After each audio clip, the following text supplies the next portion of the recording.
Good morning, everyone. Jenny's giving her presentation this morning, so I'd like you all to listen and then give us some feedback. Good luck, Jenny. Yes. The topic of my presentation today is competition. Is competition good for students?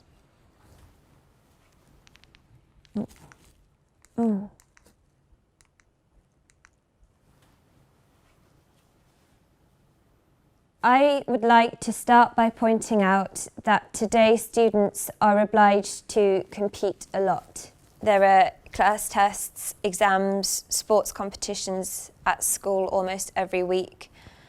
Parents and teachers want students to compete and win all the time. Some people think this is a good thing as competition is part of our academic and working lives. They get nervous and do not do their best.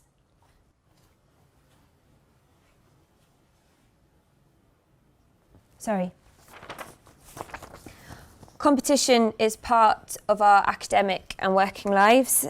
In the future, we will have to compete for places at university and jobs. We shall have to prove that we are better than others. Thanks to competition, we can improve our skills.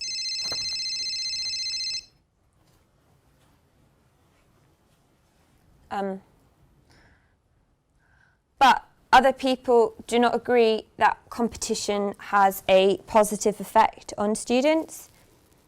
It can be motivating for those students who are able to win because they're very good at maths or sports and enjoy taking part in school contests.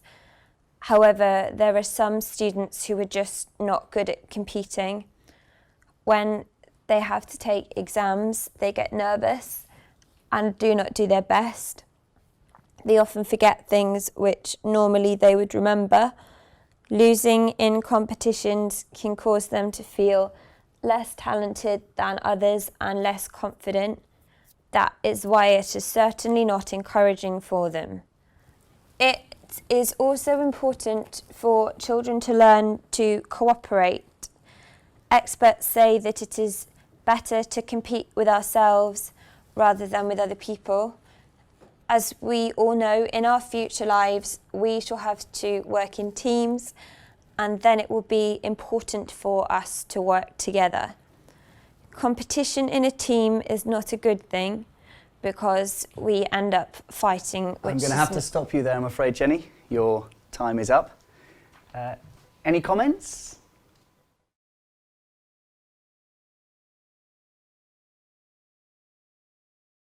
So, Jenny, time for your next presentation. So listen up, everyone, and good luck.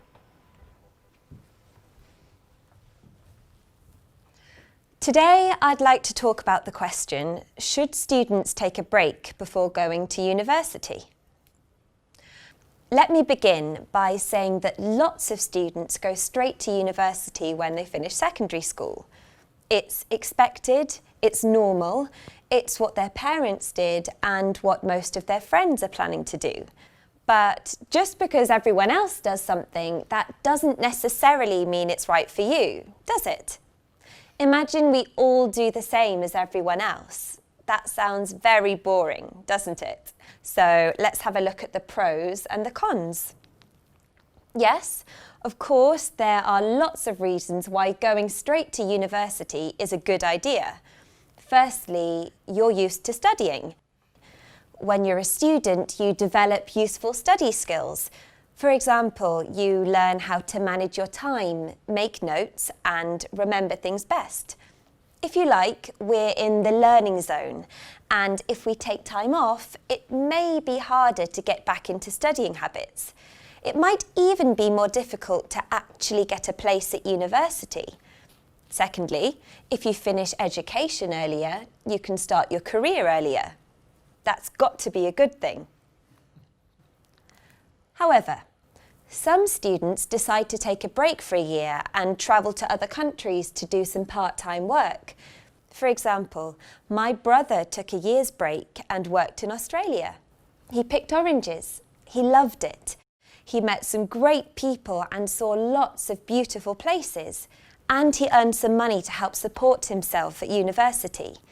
The only problem is that now he hates oranges. Students who take a break also mention the value of getting different types of work experience and learning about their strengths and weaknesses.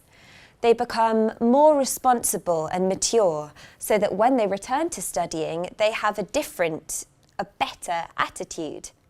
So, to conclude, the decision to take a gap year is not an easy one for a young person to make. So, take the time to think what's right for you. Okay, that's it from me today. Thanks for listening. Any questions? Great. Thanks very much, Jenny.